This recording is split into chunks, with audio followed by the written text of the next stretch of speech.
Nous ouvrons notre chronique santé du jour qui ne parle pas de maladie, mais plutôt d'une situation inhabituelle. Il s'agit des cas de personnes écrivant et lisant à l'envers. Et oui, vous avez bien entendu, à l'envers. Pourtant, les intéressés n'ont aucun problème de santé. Allons à la rencontre d'une demoiselle qui écrit et lit à l'envers et ça lui réussit. Elle s'apprête même à décrocher un Master 2. Chécira Dambélé l'a rencontrée. Fatoumata Kanouté, 27 ans, étudiante en journalisme à Abidjan, répond aux questions d'un neurologue. Mais elle est tout ici sauf une patiente. On cherche à comprendre pourquoi elle n'écrit pas comme la plupart d'entre nous. Gauchère, elle a le don d'écrire de droite à gauche en commençant par le bas de la page et cela sans aucune gêne. Démonstration.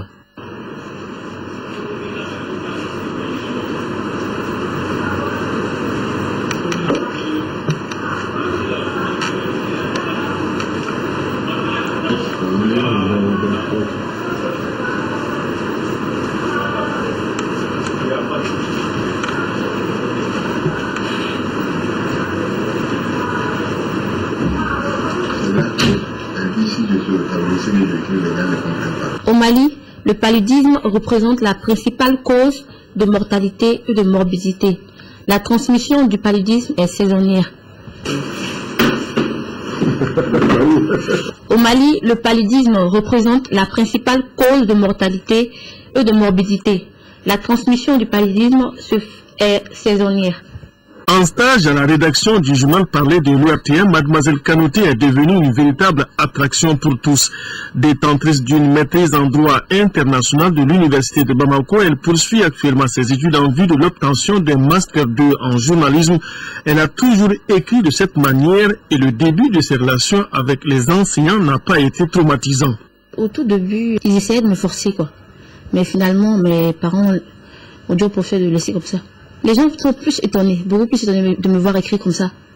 Sinon, je n'ai aucun problème avec les gens. Je peux lire à l'envers comme droit, écrit ou saisi, c'est pareil. Que ce soit moi qui l'ai écrit ou une autre personne. Nous lui avons fait lire à l'endroit puis à l'envers un livre que nous avons tiré au hasard de la bibliothèque du neurologue. Ce mal de tête est toujours le même et évolue par période. La durée de crise et leur périodicité permettent de faire la distinction entre toutes les entités. Il s'agit presque toujours de céphalées primaires dominées par la migraine et les céphalées de tension épisodique. Ce mal de tête est toujours le même et évolue par période. La durée des crises et leur périodicité permettent de faire la distinction entre toutes ces entités. Il s'agit presque toujours de céphalées primaires dominées par la migraine et les céphalées de tension épisodique. Pour le spécialiste, il s'agit d'une situation inhabituelle et pas pathologique. C'est juste une situation inhabituelle pour un peu dire quelque chose que les médecins connaissent bien.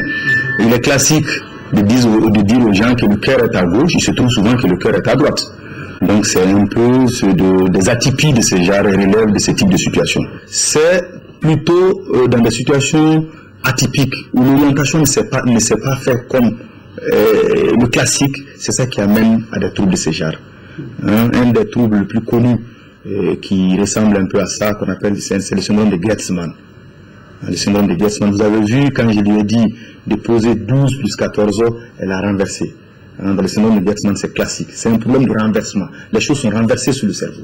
Notre héroïne du jour a donc échappé belle. Elle n'a pas été contrainte d'écrire avec la main droite. Pourtant, il n'est pas rare de voir des parents ou des enseignants tenter de forcer un enfant gaucher